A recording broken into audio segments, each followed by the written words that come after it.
isu-isu belakangan ini tentang napi koruptor yang nyalek lagi gitu ya. Yang nyalek, nyalon menjadi legislatif ataupun eksekutif. Bagaimana menurut kalian itu? Apakah koruptor atau mantan napi koruptor itu boleh nyalek lagi atau tidak? Nah, itu sekarang yang lagi diperbincangkan di media sosial ya. Beberapa pakar mengatakan kalau napi koruptor itu ingin nyalek, ya itu hak dia, hak politiknya yang tidak bisa dihalangi. Nah, sekarang kita berbicara hak ya, hak kewajiban, kemudian ada etika itu kan, aturan bernegara, dan yang pada akhirnya memancing diskusi kita hari ini itu. Terus kalau seseorang berperilaku buruk gitu, pernah tercatat menjadi napi koruptor, kemudian nyalek lagi, apakah itu tidak merusak moral bangsa atau macam-macam gitu kan? Nah, uniknya uh, ada dua sisi pandangan gitu. Ada yang mengatakan ya seharusnya secara etik seseorang yang sudah menjadi napi koruptor itu tidak lagi menyalonkan diri, karena dia sudah mencoreng banyak hal. Pertama, kepercayaan publik, kepercayaan partai, kepercayaan macam-macam gitu ya. Kepercayaan hukum, dia melanggar hukum, melanggar sumpah gitu. Itu dia melanggar banyak hal. Tapi di sisi lain ada yang berpendapat bahwa setiap orang itu memiliki kesempatan untuk membenahi dirinya. Oleh karena itu, jika dia menyalek lagi, itu artinya dia diberikan kesempatan untuk membenahi diri.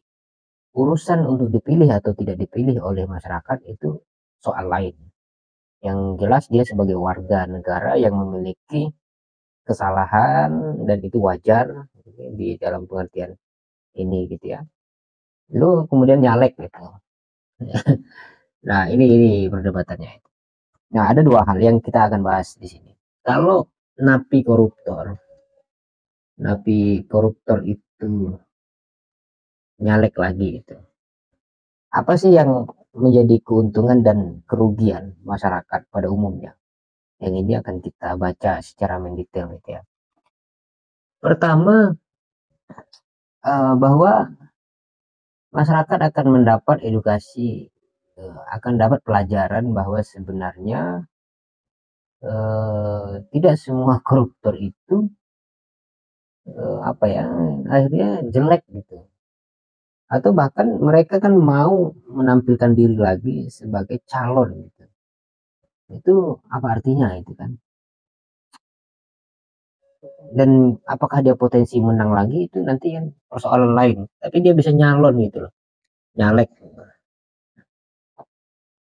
kan persoalannya itu.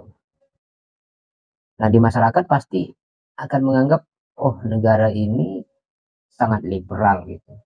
Negara ini justru tidak menghormati aturan gitu kan, aturan main gitu. Mantan maling kok masih diberi kesempatan untuk maling gitu kan. Karena memang ketika jadi pemimpin itu potensi maling itu kan makin besar. Maling itu terkadang tercipta oleh kesempatan gitu kan. Artinya negara memberi kesempatan maling itu untuk maling lagi gitu kan, ketika dia nyalek mantan napi itu. Yang kedua apa kira-kira? Yang kedua adalah eh, terlihat bahwa bangsa ini memang kekurangan orang-orang yang baik ya, dalam pengertian tanda petik, yang mampu untuk menjadi pengganti orang-orang buruk gitu. Mau tidak mau, orang-orang buruk itu sudah terbentuk oleh sebuah zona koruptif yang mereka itu memiliki dana-dana besar, sehingga sampai kapanpun, bahkan berkali-kali masuk penjara, dia masih punya modal untuk nyalek. Nah, ini soal dana ini, pendanaan. Nah, oke. Itu dampak-dampak yang akan terjadi kalau napi koruptor itu diperbolehkan nyalek ataupun tidak diperbolehkan nyalek. Jika napi koruptor itu tidak diperbolehkan nyalek lagi, maka apa yang kita sebut sebagai apa namanya, negara demokrasi yang memiliki kebebasan hak berekspresi itu justru terhalangi ketika kita menghalangi para napi koruptor itu untuk nyalek gitu. Kira-kira begitu ya, dilema yang harus kita. Tapi kalau teman-teman melihat pandangan Rocky Gerung ya, Rocky Gerung itu berpendapat begini, napi koruptor itu jika ingin nyalek silahkan, toh dia pernah menjadi orang yang buruk, contoh buruk. Justru kalau contoh buruk ini dilarang untuk berkompetensi, untuk ikut dalam perlombaan demokrasi ini, maka kita kehilangan perbedaan antara kehilangan perbandingan antara baik dan buruk. Nah, justru tampilnya mereka dalam pencalonan ini kita ingin melihat seberapa besar mereka tobat itu gitu kan. Kita beri kesempatan gitu.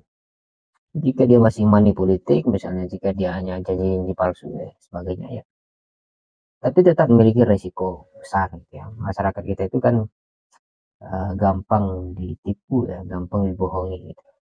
Bahkan berkali-kali dibohongi tetap saja memiliki harapan yang padahal harapan itu sudah pasti tidak dipenuhi oleh orang yang dipilih. Nah, itu kan ya, itu yang terjadi. Oke, terima kasih. Itu saja yang dapat saya sampaikan tentang napi politik yang nyalon lagi.